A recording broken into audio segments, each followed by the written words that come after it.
Future historians और cinema के दीवानों का स्वागत है एक नए एक्सप्लोरेशन में जो सिनेमैटिक नैरेटिव के छुपे राज पर से पर्दा उठाएगा। हम अब रोनाल्ड रेगन की दुनिया में एंटर होने जा रहे हैं, जिनके ऊपर बेस 2024 की बायोपिक बनाई गई है, जो हमारे परसेप्शन को चेंज कर सकती है प्रेसिडेंशियल लेगेसी को लेकर। और साथ ही ये बायोपिक थोड़ी पॉलिटिकल आर्ग्यूमेंट में आग डालने का काम भी कर सकती है। चलिए देखते हैं 5 अमेजिंग फैक्ट इस मूवी के बारे में जो शायद आपके रेगन और बायोपिक के बारे में ऑप्शंस बदल दे। डैनी स्क्वाड का रेवोल्यूशनरी टर्न, परफॉर्मेंस से आइकॉन तक। हमारी ये जर्नी स्टार्ट होती है जब डैनी स्क्वाड रोनाल्ड रेगन में ट्रांसफॉर्म हो जाता है एक गिरगिट की तरह। क्वाड का रेगन का पोर्ट्रेयल सिर्फ एक्टिंग नहीं है, ये एक कैरेक्टर की स्टडी है। क्वाड मेकअप और केयरफुल प्लानिंग के जरिए एक हिस्टोरिकल फिगर और एक मूवी कैरेक्टर के बीच का दायरा पार करता है। उनका पोर्ट्रेयल सिर्फ एक पैरोडी नहीं है, ये एक रीबर्थ है और एक मास्टर क्लास है रोल को इनहेबिटेट करने में, जो लोगों के लिए आपसी रिलेटेबिलिटी रखता है, चाहे उन्हें रेगन की प्रेसिडेंसी याद हो या ना हो। क्वाइट का रेगन का दर्पण सिर्फ फिजिकल सिमिलैरिटी से अलग जाता है, ये उस तरीके में है जिसमें वो रेगन के टेम्पो, ह्यूमर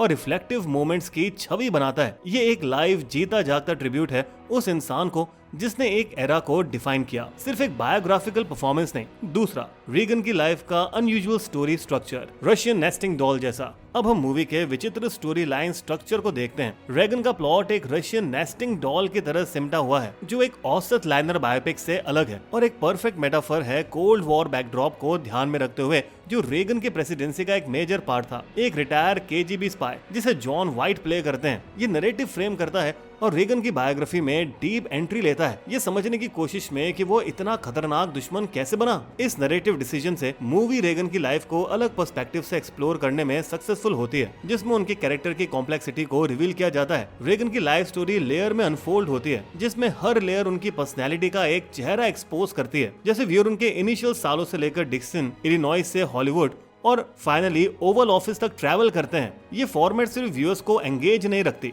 बल्कि रेगन की लेगेसी को भी कैप्चर करती है। रेगन का सेंटली पोर्ट्रेयल, कंटेम्पररी हैगियोग्राफी। हमारा थर्ड फैक्ट देखते हैं कैसे रेगन औसत बायोग्राफी से आगे जाकर हैगियोग्राफी जेनर में एंटर होता है, जिसमें उसका पोर्ट्रेयल एक ऑलमोस्ट साधु संत आदमी के साथ होता है। ये क्लासिक धार्मिक जीवनियों से ली गई है। मूवी रेगन को एक कंटेम्पररी साधु के रूप में दिखाती है, जिसमें चमत्कारों से भरा एक इम्प्रेसिव रिज्यूमे होता है। फिल्म रेगन की जिंदगी को जादुई, हैंडसम और सुपरनैचुरल फीलिंग के साथ पोर्ट्रेयल करती है, चाहे वो अर्थव्यवस्था का वापस उठना हो या फिर रशिया पर जीत। ये एक सीक्वेंस है जिसमें एक प्रोटेस्टेंट प्रीचर रेगन के प्रेसिडेंट बनने की भविष्यवाणी करता है, वो सबसे स्ट्राइकिंग है। एक्टर पैट बोने का प्रेजेंस इस मोमेंट पर मूवी के हीरो के लिए रिस्पेक्ट को हाईलाइट करता है। वो ये जताता है कि रेगन का राइज उतना ही किस्मत का खेल था जितना कि पॉलिटिकल ड्रिवन। ये नैरेटिव डिसीजन रेगन को बाकी प्रेसिडेंशियल बायोपिक से अलग करता है, चाहे आप इसे आर्टिस्टिक लाइसेंस या सिंसियर समन समझो। फैक्ट 4 हमें वापस ले जाता है रेगन के हॉलीवुड के दिनों में। रेगन फिल्म उनके स्क्रीन एक्टर गिल प्रेसिडेंट के टेन्योर पर फोकस करती है, जबकि ज्यादा बायोपिक इस हिस्टोरिकल पीरियड को स्किप कर सकती थी। रेगन इस एक्सपीरियंस को अपने करियर की एक स्टेपिंग स्टोन बनाया, लेकिन ये एक भट्टी भी थी